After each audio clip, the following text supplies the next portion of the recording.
Hey, true believers, Englentine here with another top 10 comic books sold to readers. Yep, these are the books that are leaving the shops in the readers' hands. This is what people really wanted. Not like Comic-Con, it's a good list, but it tells us what the stores are opening.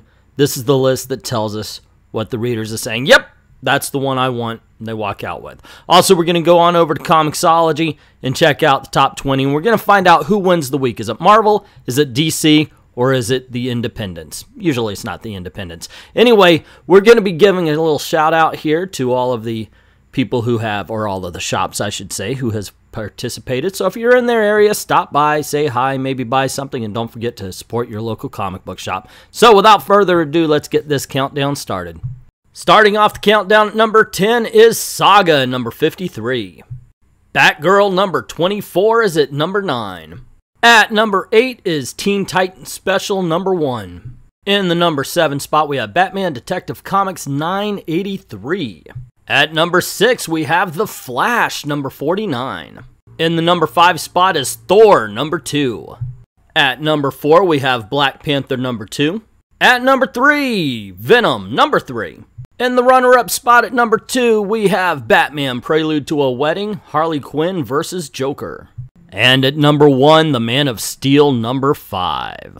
That's a pretty strong week for DC. 6 books in the top 10, 3 for Marvel, and 1 Image comic. That would be Saga, right at the top there at number 10. So, wow. Now, this is the way it happened last week, too. DC just ruled when it came to the hard copies. Of course, I don't think any of these Prelude to a Weddings would have sold as well had we known about number 50 beforehand. But anyway, let's find out what the shops had to say about all of this.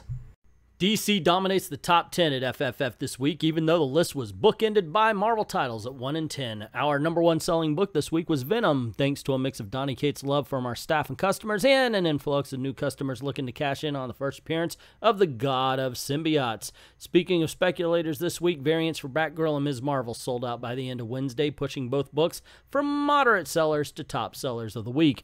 Rounding out the sought-after quadruple was Moon Girl and the Devil Dinosaur, a book we normally only sell 2 copies of. Several people we've never seen in the store before came in to find a copy and were sorely disappointed when they found out we didn't order any copies past our sub list.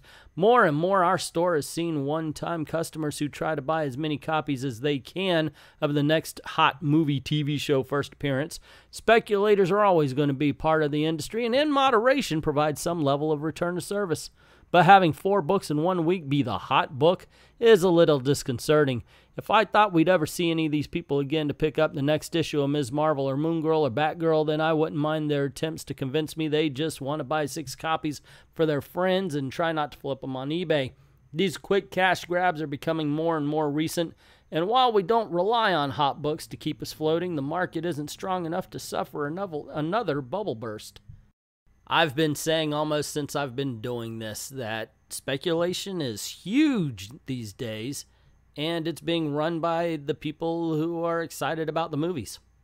The movies and TV shows are telling us what books are going to be hot now.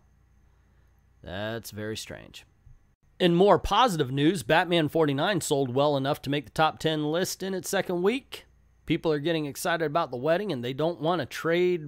Wait to find out what happens. Meanwhile, at Marvel, Marvel 2-in-1 is filling Fantastic Four-less void while being a genuinely great read that is managing to both retain readers as well as hooking a few more as we come closer and closer to the return of the Richards family. Sorry, I guess I'm going to giggle a little when the wedding is being brought up after we find out what the New York Times said. Now, I've got a sixth sense here that I'm kind of waiting for the other shoe to drop also. It's a crappy thing for them to do because it's going to ruin the sales of Batman 50 or at least lessen them, but holy crap. What else? What else is going to happen? If they're willing to spoil that before the book comes out, what else is going to happen in the story? The top 10 was just kind of barely on top 10 this week. Okay, and more of a better 10 Batman Prelude to the Wedding dominated for the 5th week in a row. I think maybe 10 people tapered off total since the first issue, making this the best-selling weekly event in history of the store. Actually, reading previews and listening to what customers asked for meant we had plenty more copies than usual for Moon Girl number 32, and for the first time ever, that book made it to the top 10 list, if not simply for the fact that the competition was slim and the book debuted a new character. Venom number 3 deserves the love it gets, and I am glad that Marvel is back to having a high number of average subs again at our store. Okay, that just was weird. I guess the speculation market is in full effect if every time somebody has a new character. I mean, if Moon Girl has a new character, people are buying books? Seriously? Well, you know, Batman Adventure number 12 nobody cared about because it was a little cartoon comic book.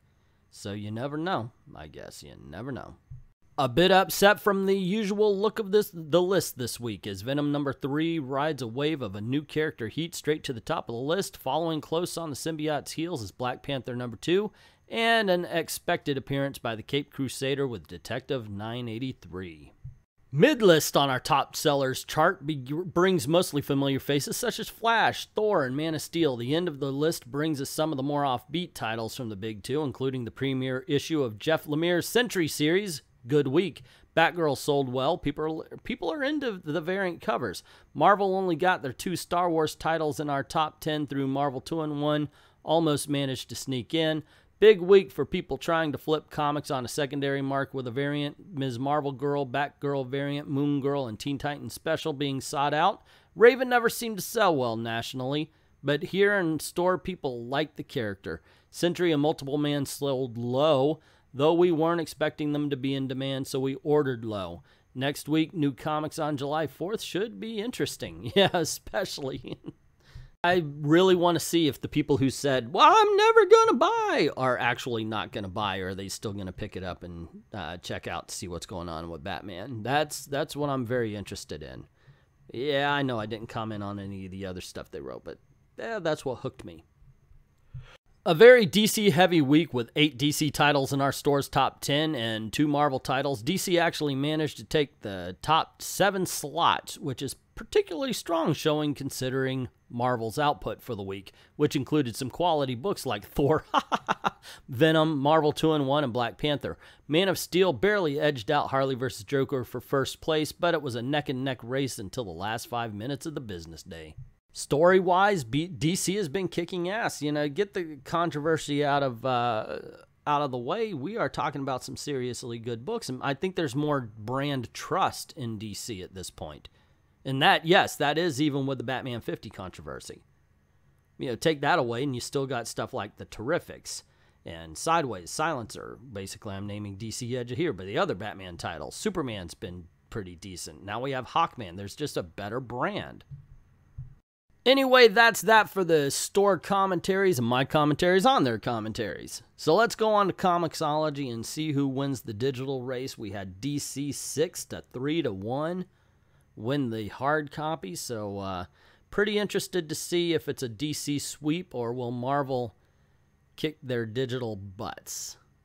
Starting the countdown off at number 10, we have Batman Prelude to a Wedding, Harley vs. Joker. Next, at number 9, we have Teen Titans Special number 1. Sex Criminals stole the number 8 spot. At number 7, we have The Wicked and the Divine. Number 6 brings us Injustice 2 chapter number 64. Number 5 goes to Detective Comics. Thor number 2 takes the 4 spot. At number 3, we have The Flash, number 49. At number 2, the runner-up is Man of Steel, number 5. And the digital number 1 is Saga, number 53. Wow, this is a first. Digitally, Image Comics has more in the top 10 than Marvel does. Marvel had 1. Image had 3. And DC had 6. I have seen Marvel come back in the back 10, but this is 1. They've never only had 1 in the top 10 digitally before. This is... All right, let's see how this ends up. At number 11, Terrific's number 5 makes it 7-1 in DC's favor. Or I should say 8-1 in DC's favor because Wonder Woman takes the 12th position. At number 13, Marvel 2-1. Number 7, alrighty, 8-2. At number 14, Hal Jordan and the Green Lantern Corps number 47 makes it 9-2. Here goes the Marvel big comeback. 9-3 in DC's favor because of Sentry at number 15. Number 4 for Marvel. Alrighty, X-Men Blue number 30 at number 16. It is now 9-5. Dolly Parton is proud of Marvel Comics for making this comeback. Thank you, Miss Marvel. At number 17, Star Wars Dr. Aphra makes it 9-6, DC's favor. At number 19, we have Multiple Man number 1. It is now 9-7. And with number 20, it is 9-8, DC's favor. Thank you, Venom, for at least helping to make it a run. But there you go, man. DC kicked the shit out of them when it came to the top 10. So I guess it's a dubious comeback at best. At least the numbers were there. Marvel didn't go out like a complete bitch, but they did lose this quickly. And that was kind of surprising. And once again, gang, I think there's a lot of titles that are left off this that include, I mean, come on, Ms. Marvel, because there's a new character, because she was announced as a TV show or movie coming. I don't know. It's weird. It's weird what goes on in some people's buying habits, though. But here you go, another win for DC, complete, hard copy, and digital. So what do you think of the whole shebang? Was there books that were left off the top 10 you wish were on it, or books that were on the top 10 like Ms. Marvel, that's my opinion, that you think don't deserve to be on there? Let me know in the comments section below.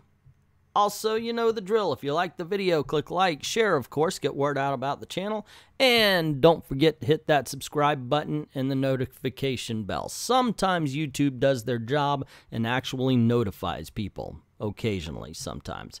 Also, this is the way we're trying to make a living, so if you don't mind helping the channel out, go on over to Patreon, drop $1 in the till. Helps keep the lights on and help us keep making videos for you. So for less than the price of a candy bar each month, you'll be doing us a big favor, and certainly appreciate that. Certainly appreciate everybody who's already done that. And to everyone, all of the true believers, thank you very, very much for watching.